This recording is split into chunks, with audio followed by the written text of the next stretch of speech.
I think the big picture thing to consider here with this program is just the fact that you can do probably the most exercise in your life. Hiking 65 miles this week, doing 2 yoga classes, 2 exercise classes back to back, no rest days. That would be the most exercise I've ever done. And the fact that you can do it on fewer calories than you would normally have, to me that's astounding. It blows all our old theories of nutrition out of the water. Yes, I know we think of calories as fuel, and they are, but the nutrients that you have in our diet here, from basically raw fruits and vegetables from our garden, those are life force. It's nutrients that are giving every organ and function the nutritive support to operate at their elite level. And I genuinely don't think you could do this program without it. So, you asked about the whole acid-alkaline thing. I think it gets more attention than it really deserves. There's actually the margin of good body chemistry is actually wider than most people would consider. Where it can really tip the scale and become a problem is basically processed sugar and flour and too many animal protein products. We're not talking dairy and eggs. We're talking like bacon, sausage, ground beef, really any meat. It definitely requires a degree of moderation. I mean, remember that our body adapted 200,000 years ago just having like tons of animal protein, and people only live to about 30. So it's definitely all about more fruits and vegetables, for sure. And I was eating animal protein for a while. I was hardcore vegan for 14 years. And I was just a beanpole. I didn't have enough muscle mass in my body to hold my frame right, so posture kind of sucked. And so doing an exorbitant amount of load-bearing exercise coupled with animal protein, I was able to put on 40 pounds. I was pretty stoked. But here's the other reality, is I felt just kind of tired all the time. And when I switched back to a primarily vegetarian diet, and I'm not hardcore. If I'm hungry and meat is the only thing available, to heck with it, I'm going to eat it. I used to be a little more extreme, just my thought process. But too much animal protein, the reality is, it is wear and tear in the body. It does produce an acidic atmosphere in the body, which produces inflammation. And basically, just oxygen-rich blood doesn't flow as well when you have inflammation in the tissues throughout your body. That's the bottom line. Blood, oxygen, nutrient-rich blood that you create with your diet and lifestyle, that's the silver bullet. That's the silver bullet right there. And you got to get that silver bullet circulating to every cell, organ, and function in the body. And sugar, I would consider to be the worst, processed sugar. It's unquestionably, I would say, the leading cause in our diet of all health maladies. So, and you know what? We really need to talk about sugar because there is a solution. There is. Anybody want to guess what the solution is? Yes. Ding, ding, ding. What was that? What did she say? Fruit. All right. So here's a law of human biology. We all have a sweet tooth. We all have a sweet tooth. You need to have sugar in your diet because it's instant brain fuel. Glucose doesn't take any time. In the morning, your body likes fruit because it's instant fuel for the brain. Where carbs and fats are also fuel, but that can take hours to be converted into life force. And so, how do you keep your sweet tooth happy? With regular fruit. You don't have to have an exorbitant amount. Every body type is different, and even some people hardly need it at all. But, by the way, I mean, these are general health protocols. There are body types that are the difference is so extreme that, these laws of human biology hardly apply. I mean, consider the Eskimos. They sustain on whale blubber and mussels and a few herbs in the summer, and that's about it. So, with sugar. You know, what's up, dude? Excuse me, do you mind if I just No. give everyone the news really quick? Nice tree, man. We're going to break for commercial interruption, and that is Kate, Mike, Kathy, Andy. You guys are up first. First massage. First massage is going to begin at about 1:30, and then everyone else will have a little siesta break until about 3, and that's when we'll start pool, 3 to 4. At 4 o'clock there'll be a weights class. At 5 o'clock there'll be Jay's bar class. At 6 o'clock there'll be restorative yoga. 7 o'clock dinner. 8 o'clock. Thank you. You crack. Yes. All right. Take it away. Yeah, man. So I say go with the elite fruit, which the broad category would be low glycemic, which means that blood sugar doesn't go dink, dink. It's more of a sustaining sugar. So those would be berries, strawberries, raspberries, blueberries, and they're also the most nutritive. So the higher glycemic fruits are primarily tropical fruits like mango, what are some others? Pineapple, bananas. What's watermelon? What is Watermelon's sort of middle of the road. I really like watermelon because it's so high water content, actually, that you don't get all your water just from drinking water. The best water, really, is in fruit and vegetables. That is water that the body absorbs extremely well. Where a lot of the water we drink just kind of passes right on through, especially since now we aren't drinking as much spring water. Spring water actually has a charge to it. Out in nature, when it's tumbling over rocks, molecules basically bond together, and that's why when water evaporates and falls as snow, they're like this intricate looking pattern. They're quite beautiful. Where if it was reverse osmosis water or tap water, it would snow as pellets. And so spring water is always best, but I was walking in, I thought you had no clothes on. yeah. You do. You have some Yes. clothes on. Surprise. Good to see you. What my up, man. homie? So thank you all from the bottom of my heart. It's an honor. It's only just begun. I'll see you Thursday morning for breakfast. Yeah. Incredible. Thanks, JJ. You're welcome. Bring the flute back with you now. Oh, we're gonna have salsa party. You know, maybe. I can't no, believe, and the hot dogs. And the hot I can't dogs. believe you played the flute this morning. I didn't hear it at all. You don't put you to sleep sometimes. Right on, really. Good to see you. All right, see you guys homie. soon. Bye. You guys had like the shamanic sweat detox experience yesterday. It's most impressive. How'd you guys fare out there? about that? Made it. See, you get more bang for your buck. You really do. You're just sweating buckets. You just said you don't burn no calories, actually. You just sweat the water out. Yeah, not all bad. Is it better to detox? You have to drink an exorbitant amount of water this week. I'll tell you, definitely far more than you normally would, for sure. And that just flushes your system out? Yeah, I mean, your body is cleansing, but with this dry weather and heat, it sucks water out of your body. It really does. Just with this kind of exercise and heat, I'm telling you. Yeah, man. Good to see you, homie. So, just before we move on from the fruit thing. Fruit and food combining, because like if you have sweet tooth and you want to have sugar, fruit at the end of the meal is bad, right? Well, I wouldn't say it's bad, but here's a tip, actually. And this is what I wanted to mention, is that fruit combines really well with protein fats. That would be yogurt, nuts and seeds. Think about how we love yogurt and honey, or yogurt and berries instinctively. Dried fruit and nuts and seeds. That's the body's human instincts. That fruit does combine very well with those foods, and actually it's a good thing to have your fruit that way, because it's the protein fats that then sustain and really satiate your appetite, where fruit, again, burns up like this. Good to have if and when your low blood sugar, or when you first get out of bed in the morning, but I'll tell you, like, to have it with protein fats, that's how you really sustain and not overdo the sugar. See, sugar just doesn't really satiate your appetite, where the most satiating foods are protein fats. That's why animal protein, things like yogurt. What's your question? My question is, instead of coffee, would the fruit smoothie wake you up? Well, yeah, definitely. I mean, you wouldn't necessarily have any stimulants in there, but I am a huge fan of smoothies in the morning.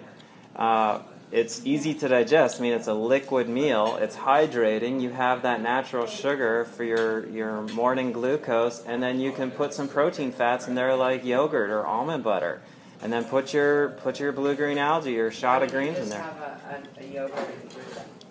You can do that too. Personally, I'm just a huge fan of smoothies. You're also getting a good amount of hydration, and it's liquefied and super ultra easy to digest. And you can put some superfoods in there if you're liking.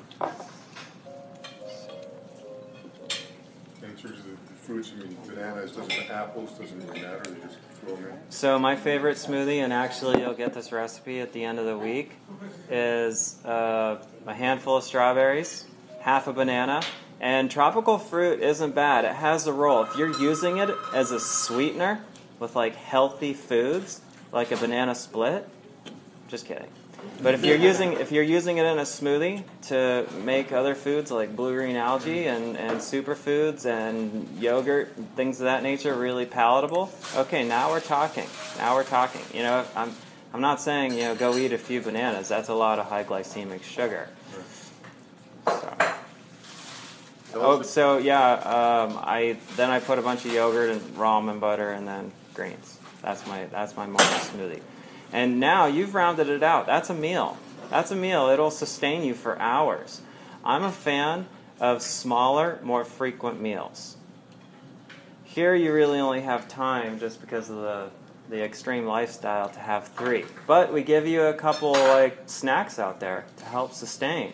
I mean, I know they're minuscule relatively, but I'm definitely not talking like the steady trickle of snacking throughout the day. That's not ideal, because you actually need to have a meal and then let the body break it down to properly digest it. If you're constantly snacking, just eating on chips and crackers, that's not ideal. That's not the best thing. You need to have a small meal and then let your digestive system kind of like deal and then rest. What sort of nuts do you like? Well, with nuts and seeds, I think it's important for them to be raw. And here's why raw nuts and seeds are a huge advantage over roasted. Is that those oils in raw nuts and seeds are very heat sensitive. When you roast nuts and seeds, they go rancid. Rancid oils basically attack your thyroid, and people don't know that that's the reason why people gain weight in our country. Basically, just low-quality rancid oils. So that would be roasted nuts and seeds. That would be inexpensive oils like canola, safflower, sunflower, corn oils. Those are rancid oils. The way that they're heat processed, basically what happens is on the molecular level, on the atomic level, electrons are basically flying off. And when taken internally, they irritate your thyroid, and it sets off this whole chain reaction of eventually metabolism going down. And so we should talk about fats. It's really important to have sufficient fat in your diet. Otherwise, it's fats that really satisfy your appetite more than anything. You can eat an exorbitant amount of carbs, and you might physically feel full, but you're still craving something. You know how when we eat pasta, you can physically feel full, but then you're craving ice cream. It's that fat that satiates. So it's all about having adequate fat, but the right kind of fat. And that's going to protect you from overeating, and it's also going to protect your thyroid, and also it's going to support your brain. What happened is back in the 90s, we discovered, wow, you can do oils for pennies. Olive oil, good quality oils like olive oil, coconut, ghee, butter, those are expensive compared to canola, safflower, sunflower. We were like, wow, we can create these oils for pennies and do hydrogenated vegetable oils. And because they were rancid, these oils were making people fat, but everybody thought all fats made them fat. And then we went to a low-fat diet, and everybody got fatter and cranky because you're starving your brain. Your brain is made of fat. One of the things that suffers the most on a low-fat diet is this. And not good, your brain, because your brain is made of saturated fat. So that's and consider also fat-soluble nutrients. What that means is you need fat present in your diet to serve as like a catalyst. Does that make sense? Sorry to interrupt. Yeah, Mike. no, that's okay. Mike is, oh, hey, Mike. So, 5 minutes up in the cab. okay, I'll be there. Thanks, Bill. Hey, Mike, if you want to fire another question, I'll make sure I'll do my best to answer it because I am recording this for First Massage people. Sorry, could you just, in terms of which nuts and seeds you like, so not roasted? Okay, right. So raw nuts and seeds, I consider almonds and macadamia nuts, hemp seeds, to be the elite. Pumpkin seeds are awesome. Pecans are fair. I consider walnuts a brilliant food. So low grade nuts and seeds would be peanuts and Pistachio? no, pistachios are okay. Cashews. Thank you. Cashews. They're the reason peanuts aren't great is because all peanut products are roasted because fungus grows in peanuts and so they have to be roasted. So those are just rancid oils. For kids, no problem. But once we get a little older, we need to be conscientious of that, and hopefully the majority of the oils and fats in our diet are raw. I don't think you need to be hardcore about it. I really don't. And there are some exceptions to that rule, and the broad category is saturated fats. I know we all think that saturated fats are bad, but you got to have some of those in your diet too. It's a balance. It is. That, yeah, it can get away from you if you do too many saturated fats. It can actually raise your cholesterol. Even if it's a cholesterol-free food, like macadamia nuts or coconut. But is a tablespoon to 3 tablespoons of those oils going to raise your cholesterol? No. They really won't. So I would consider high-quality saturated fats to be butter, just dairy in general. I know that may raise some eyebrows, and people are always happy to hear that. Dairy's been in the human diet, or some kind of dairy-like product has been in the human diet all over the world for tens of thousands of years, and the body has adapted to it very well. We got off the butter when, I can't believe it's not butter came out. And that was a total disaster. Hydrogenated. First, actually. Yeah, right, true. So, so the point I wanted to then phase into is another reason saturated fats are important is they're heat stable. So anytime you do baking, stir frying, sauteing, use either coconut, butter, ghee. Those are my 3 favorites. Palm oil is kind of middle of the road. Coconut oil. Yeah, coconut oil. Ghee or butter? Regular butter? So, yeah, ghee and butter are nearly the same thing. Ghee is just butter oil. The advantage is it doesn't burn. Butter can burn because there's residual protein in there. It's not just pure oil, where ghee is just the oil. And I think it's an awesome food. In India and many Asian cultures, they revere it as like this healthy superfood, and I agree. It really is. It's a brain food. You got to have some saturated fats for this. It's a personal preference. Right. How do you feel about it? If you don't like it, that's okay. I don't prefer it. I prefer coconut oil. Yeah, coconut oil I consider to be an awesome food for another reason. This may raise some eyebrows, but it's a bit of a weight loss food. Really? Yes, and we sneak it into your diet here. What happens is it's a thyroid stimulator. Lauric acid. So, but to have the thyroid stimulating part, it has to be raw. The lauric acid in coconut is heat sensitive. But it's a great food. It's a great food. I'm a huge fan. Yeah. Are there other oils besides coconut that have a higher heat point than coconut oil? Palm oil. Yeah. Yeah, palm oil is just kind of fair. It's not great. So then there's the whole broad category of saturated fats being animal lard. So that would be bacon, sausage, ground beef. And those are the ones that we do need to cut back on. Those are the ones that can really raise your cholesterol. To have a hamburger here and there, is that going to be bad? I don't think so. I really don't. But having that sort of stuff, sausage and bacon every day, that can catch up with you. I don't think it's going to make you fat. I really don't. Again, it satiates your appetite and protects you from overeating, but it will raise the heck out of your cholesterol. If you're going to have meat, go with the elite. Lean stuff. Elk, venison, bison. Where do you buy venison and bison?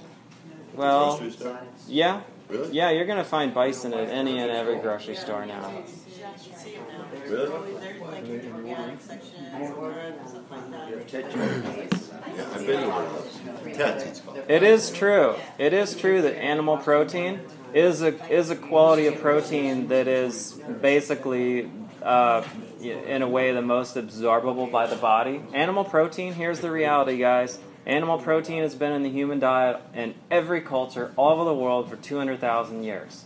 The body has adapted beautifully to it. Now, the other side of it is this.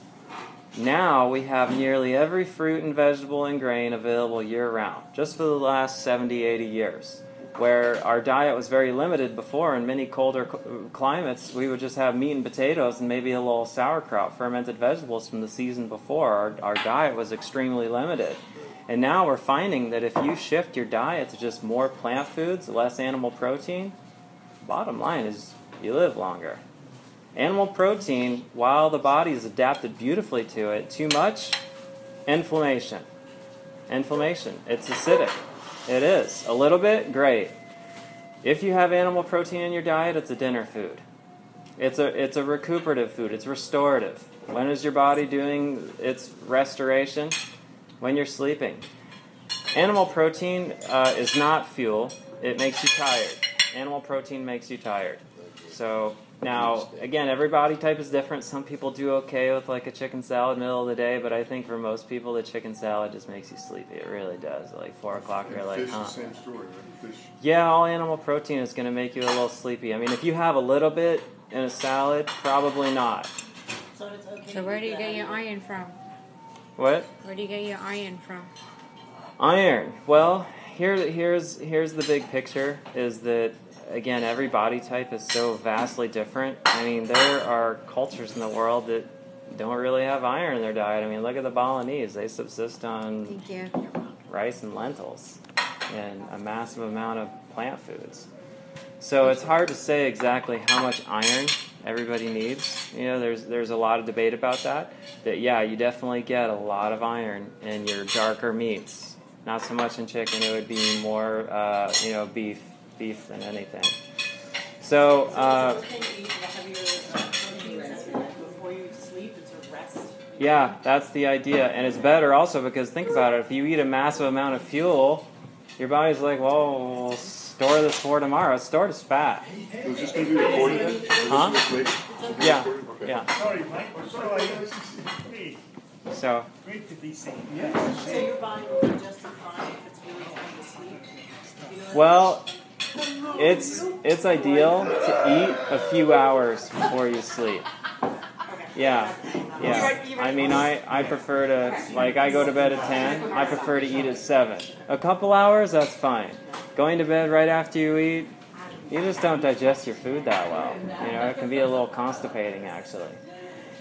So, how much red meat should you eat? What's your... Again, every body type vastly different. You know, I personally haven't been eating any recently, and I feel just fine. She was asking about iron. Probably the best plant source of iron is blue-green algae, spirulina. Blue-green algae has also been in the human diet all over the world for 100,000 years, except for the last 50. It's an amazing food. I mean, think about it. It's algae. Okay. Algae, there are literally thousands of different kinds of algae, but some of them, like spirulina, like Klamath algae, like chlorella, they've been in the human diet since the beginning of the beginning. They were the first life on Earth. In a way, they are a portal of our existence. We wouldn't be here without it. 2 billion years ago, algae started to grow. For the first 2 billion years of this planet, things were too toxic because of acid rain and volcanoes and meteors. And then this sturdy substance that was just frozen started to grow, blue-green algae, and it grew like that, and it's what produced our atmosphere. And it still is what produces 60% of our atmosphere even today. It's green foods of all kinds, of course, the green leafy foods. What are the most important foods in our diet? The broad category? Green foods. Whatever shape or form. Blue-green algae, kale, arugula, chard, spinach, basil, parsley, cilantro, mustard greens. Why? Yes, chlorophyll is what makes all living green things green. And the primary role chlorophyll fulfills is, well, I mean, it is nutritive, but it is number one for pulling toxic funk out of the body. We're always thinking about nutrients. That's half of it. That's half of it. We always forget the other half is pulling the funk out and then putting the restorative in. That's the big picture. Greens, number one. Number one, it's always detoxifying. Always. Chlorophyll just has a negative charge to it, and it is bonding. And here's another reason that this is like a back door to weight loss that people don't know. Chlorophyll bonds to metabolic waste from just too much processed food, heavy metals that accumulate in the body from not drinking the best water, not breathing the best air, just general acids. Hi. What do you need? Cool. Kathy, the ashram is going to give you a link that will have this recording. Yeah. So this is why it's a back door. This is why it's a back door. What is one of the primary roles fat cells serve in the body? Not only is it protection from cold, it's protection from toxins. Fat cells become engorged with toxins. That's the role they fulfill. When toxins are flowing through the bloodstream, fat cells suck them up because it's a protection for all these sensitive organs and functions. Toxins in the bloodstream, wear and tear on this sensitive stuff. So the body's like, whoa, self-defense, pull that out of the body. Pull that out of your bloodstream. And then that is why fat becomes stubborn in places in the body. You just can't burn it. Even though you're on a low-calorie diet, even though you're doing an exorbitant amount of exercise, your body is reluctant to burn it because then it just dumps those toxins back into your bloodstream. Does that make sense? Because here's the thing. Fat in your diet or on your body is fuel. Fat and carbs are both fuel. They both burn the exact same. That's why people can subsist on a low-carb diet, no problem. I don't eat any grains myself. I just basically a massive amount of plant foods. And so, what's the grain? The whole protein. Quinoa. Quinoa, yeah. Quinoa's great. I actually ate a little last night. Yeah, so I'll eat a little bit on occasion. It's all right. Every body type is different. Quinoa is great for many people. It's actually higher in iron also. So, again, fat, fuel. Once you pull that toxic funk out of your body with a massive amount of green foods, now your body's like, oh good, fuel, I can burn it now. That's one of the backdoor secrets to this program. You're eating a massive amount of greens every day here. Salads. You're having green sauces here, dips, green drinks, green dressings. So tonight you're going to have quinoa. It's a curried quinoa. It's absolutely amazing, and many of you who've been here before know it. So it's steamed quinoa with curry powder, and then it's a raw spinach dressing, where we just basically stuff a massive amount of raw spinach into the blender and pour a bunch of olive oil and lemon juice in there, and boom, raw sauces. So you're not having to eat salad all the time. If people think they have to eat salad all the time, people get a little depressed. They're like, oh man, shoot. So again, you can blend green foods or any plant foods, any vegetables, into green soups, sauces, pestos, dips, dressings. Even if you don't feel like eating a salad, just have leafy greens in your fridge and just grab a big handful and just eat it before you eat your other food. It doesn't taste bad. You don't always have to have salad dressing. You know what, truthfully, I don't make salads that often with salad dressing, all things of that nature. I just grab a massive handful and just eat it. And, save the time. Can you put the veggies in the fruit smoothie? Can you mix those? You can. Normally, under normal circumstances, homeboy was asking, do fruits combine okay with other foods? Remember that fruits, boom, digest like that. Other vegetables that are like a little more rigid, those take hours to break down. And so that fruit is just sitting there in your stomach while it's taking your body work to break that other stuff down. Sugar ferments, and it's gassy. Now it's okay. Think about it. If you put it in a good high-power commercial blender, yeah, exactly. Those are brilliant tools. I am such a fan of a good high-power blender, not just for smoothies, but also doing. Huh? NutriBullet. I have a NutriBullet. Oh yeah. They're awesome. Cool. You make good smoothies. So it's NutriBullet. Stands about that high. So it's cellulose. It's cellulose and leafy greens that makes it rigid, so it just doesn't flop over in the dirt. And you're chewing it up when you eat it. Now you put it in the blender, it whips all that down. So now it takes hardly any digestive work from the body, just like fruit. So you can definitely put in your smoothie with fruit a bunch of kale if you want. You know, just really blend it down. To really blend down kale and to just a really nice, smooth, silky sauce, you need a high-power blender. You know, just your Oscar blender or something of that nature just isn't really going to do it. That kale we had for Christmas, that dehydrated kale, awesome. Yeah. Put a little salt on it. It makes it way more digestible. I mean, you know, it just basically like nearly dissolves in your mouth. Billy, tell us about the green drink. What is in that we drink here every day? So it's my formula, and it's basically the primary ingredients are a blend of blue-green algae. Again, greens I consider to be the most important thing in your diet, not just my product, but greens in general, the whole big category. Pulling the toxic funk out. And then it's a blend of herbs like stinging nettles, horsetail, and there's some roots in there, burdock root, ginger, and then some fruit extracts, acai, mangosteen, goji berry extracts. So again, big picture. Green drink that we have here in the morning. Yeah, big picture, pulling toxic funk out, putting all the restorative nutrients back in, and there's also a blend of probiotics in there. A big part of the formula is targeting gastrointestinal health, because that's the part of your body that is breaking stuff down to extract nutrition. If your digestive tract just isn't at its elite level, a lot of stuff just kind of passes through, and your body's not able to extract that nutrition.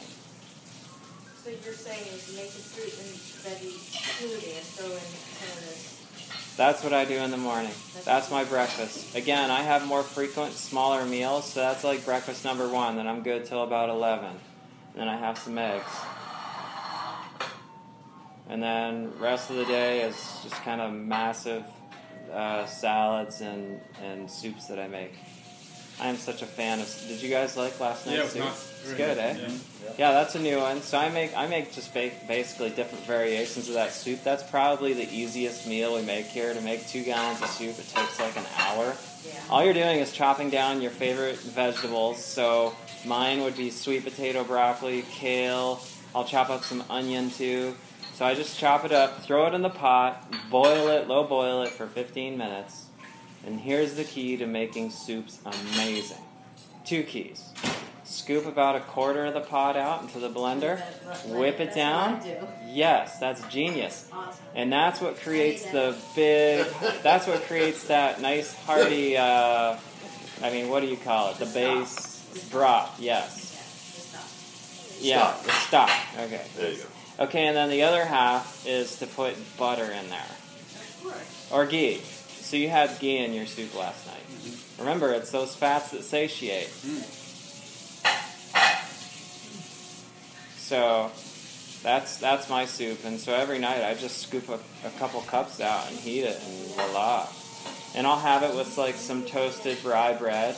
Like we're talking real rye bread where that's the only ingredient, like not rye flavored bread. Like it's a German bread where you pick it up and it's like this brick. Yeah. You're like, dang, this is heavy. Yeah. That's awesome. Whole Foods. That's some awesome food right there. If you look at rye bread at the grocery store, the ingredients is like rye flavor. The first ingredient is wheat flour, and then So what's the brand of the wheat? Rye bread? Oh, I don't know. There are many, but they're typically somewhere in the bread section. They're very dense, though, like you said. It's like a brick. Yeah, it's small. Heavy. They're heavy. It's a little loaf. So it's a little sort of dry. The key to making rye bread really nice is to toast it. That's what does it. That's what makes it really enjoyable. What was the toast we had this morning? Millet rice. Oh, it's millet. That's cool too. I like the rye because it's just like the whole grain. Well, it calms the stomach too. Yeah. Rye does. Yeah. It's a very easy to digest grain. The reason we don't do rye bread here is because it's a gluten-free diet, just for people who are sensitive to gluten. So, I mean, millet bread, I would say is fair. It's fine. And the reason, again, we go with it is because it's a gluten-free product. So, I mean, a little gluten is not bad, but many people have become sensitive to it. Why? Why? Because it's just constantly trickling through our diet. Everything has at least a sprinkling of wheat flour in there. It may not be much, but gluten is grain protein. It's in many grains: spelt, little in rye, barley, oats, and have a slice of bread with a meal. That's okay. But, everything, salad dressings, all the chips, cookies, crackers, thickeners of all kinds, soups, it's just in there. And it's the constant trickle where the body's like, enough, and people become sensitive. It's weakening to your digestion. It is a hard-to-digest protein. So the whole thing is just, have it, but don't have all of these products with processed wheat flour. You got to become label readers. I don't really care about the calorie content too much. It's just the quality of ingredients. That's it. And that's the other thing that is weakening for the thyroid. All of these even low-fat snack foods and chips and crackers, they all, while they may be low-fat, they have a minuscule amount of fat. It's that rancid stuff. It's the same It's the same concept as gluten. It's constantly trickling through the body, and it irritates this. And also, it's just a starchy food. And assuming you're not doing an exorbitant amount of exercise right after, your body's like, we'll store this fuel for later.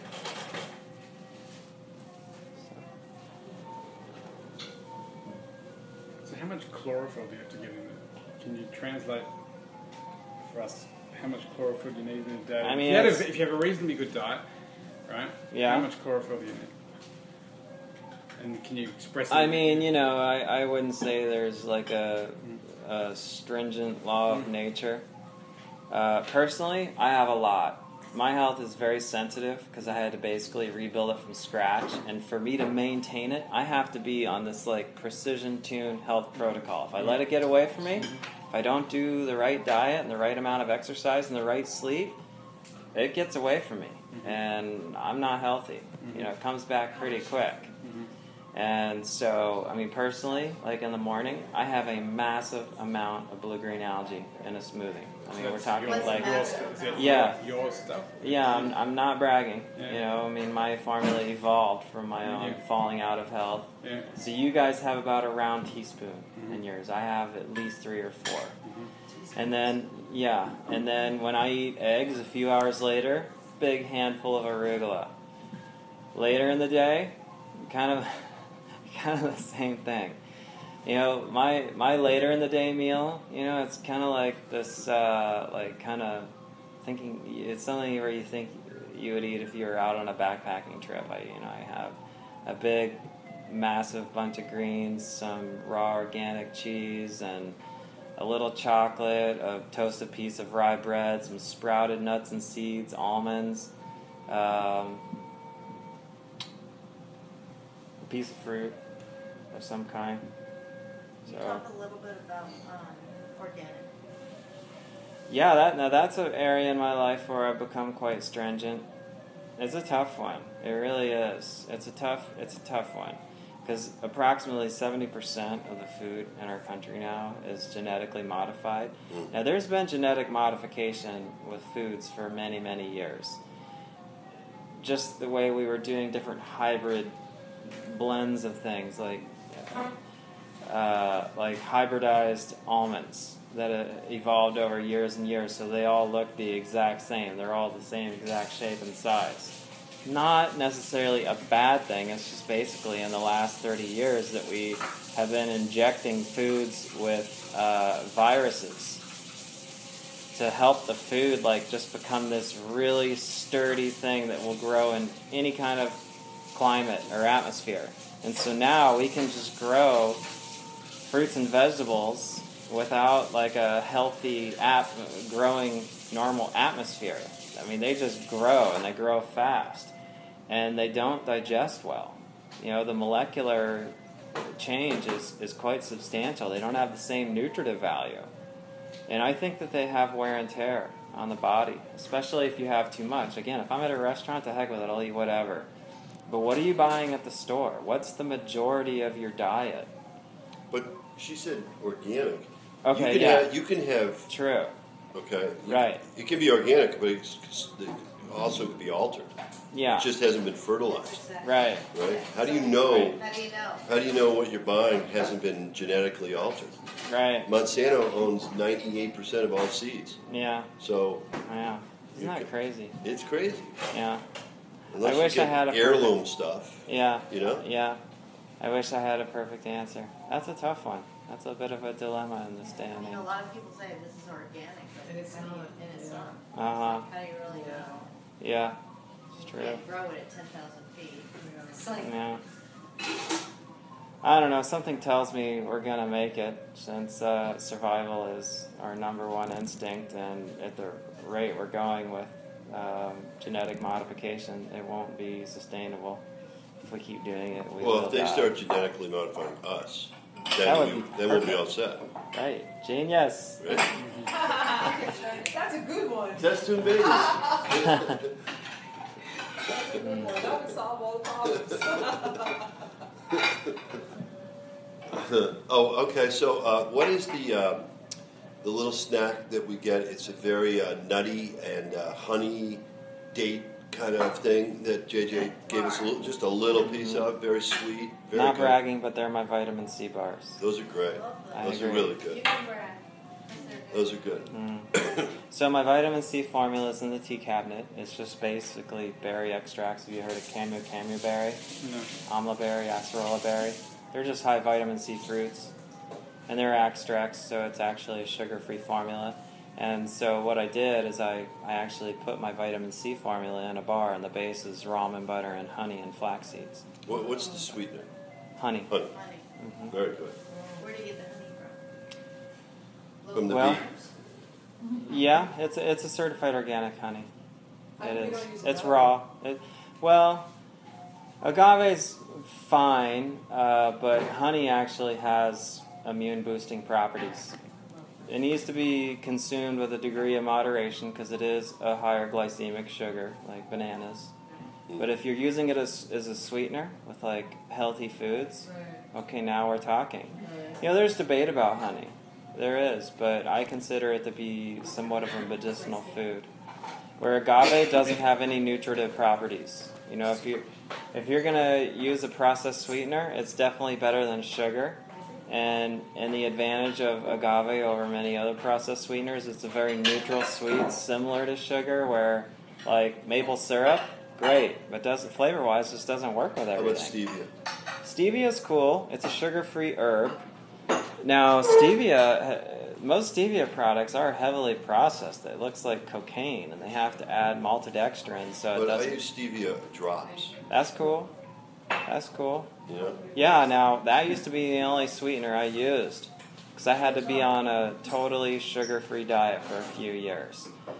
And so I used stevia, but then when I started using, like, natural sugar, like fruit and honey, health got better.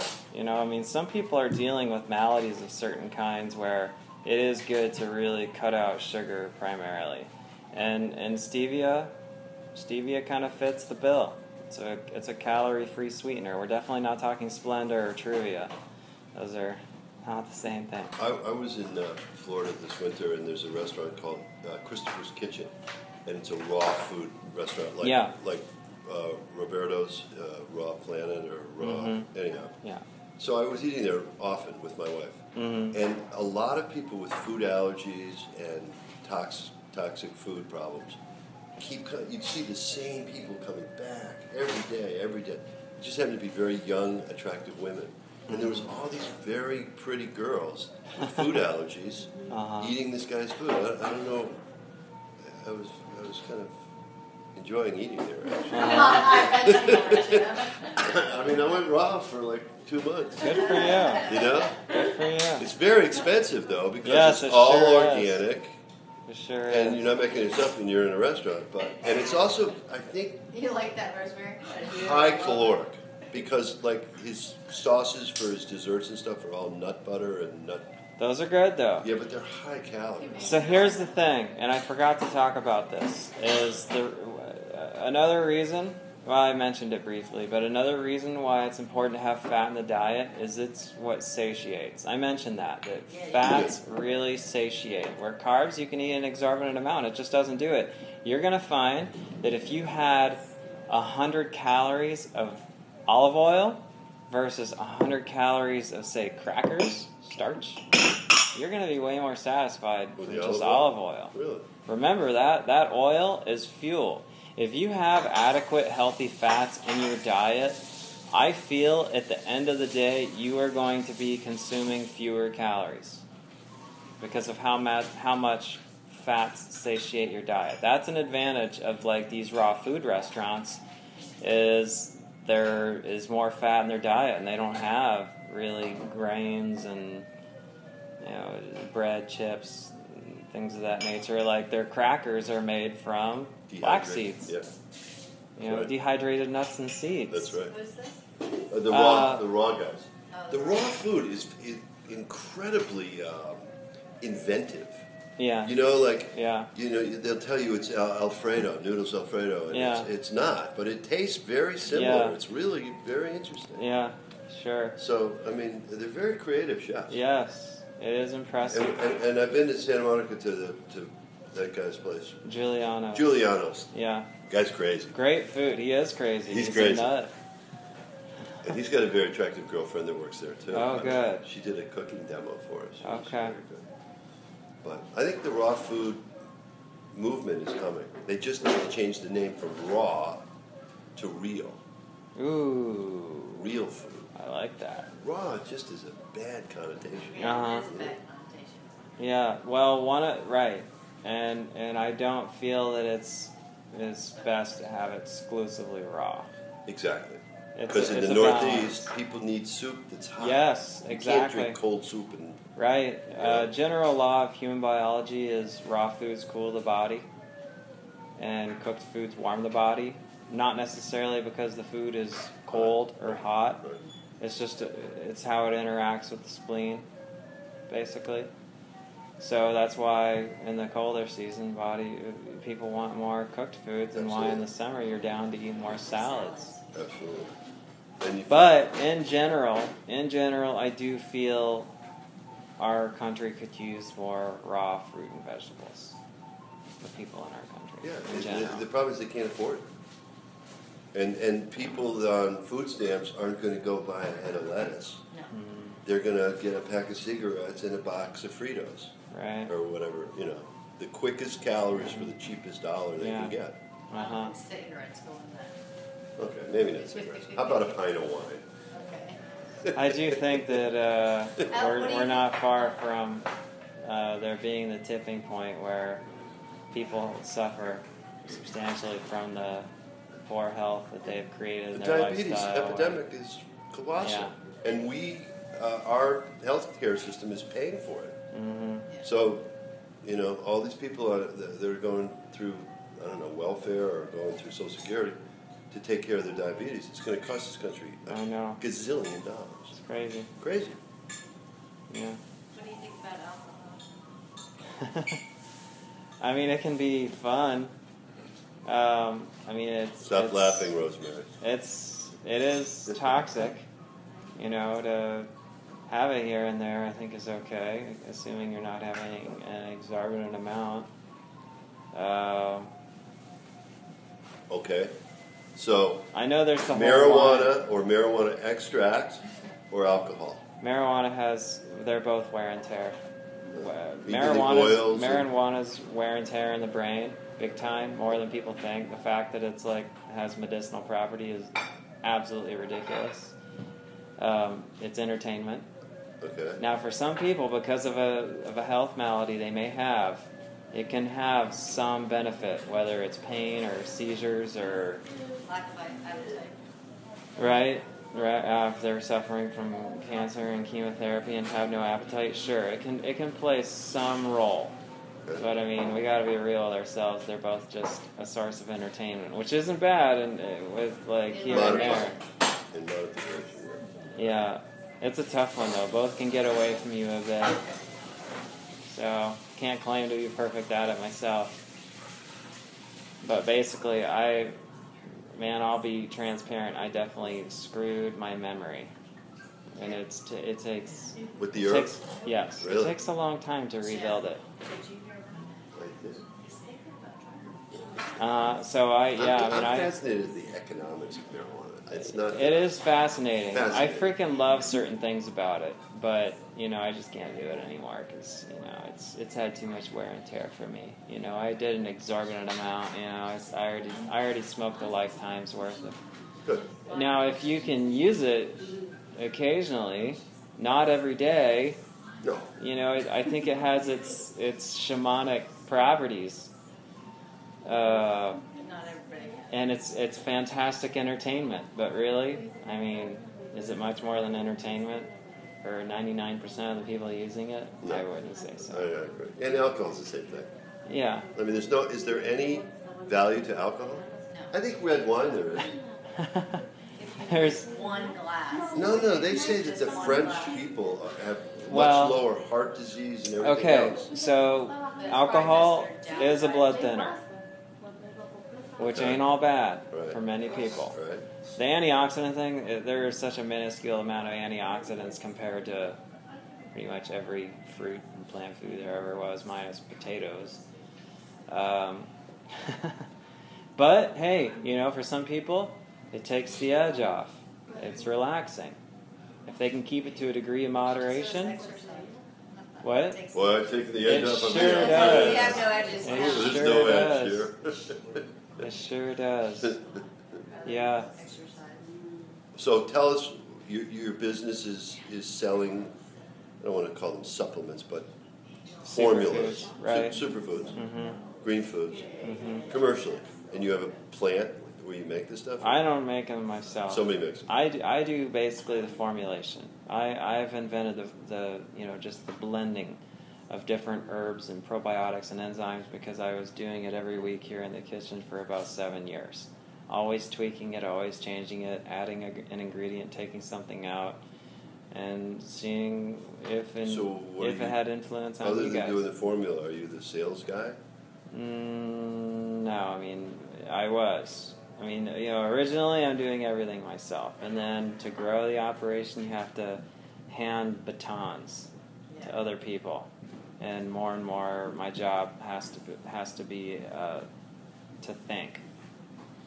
And it took a while to learn that. It was actually an ashram guest, Walter.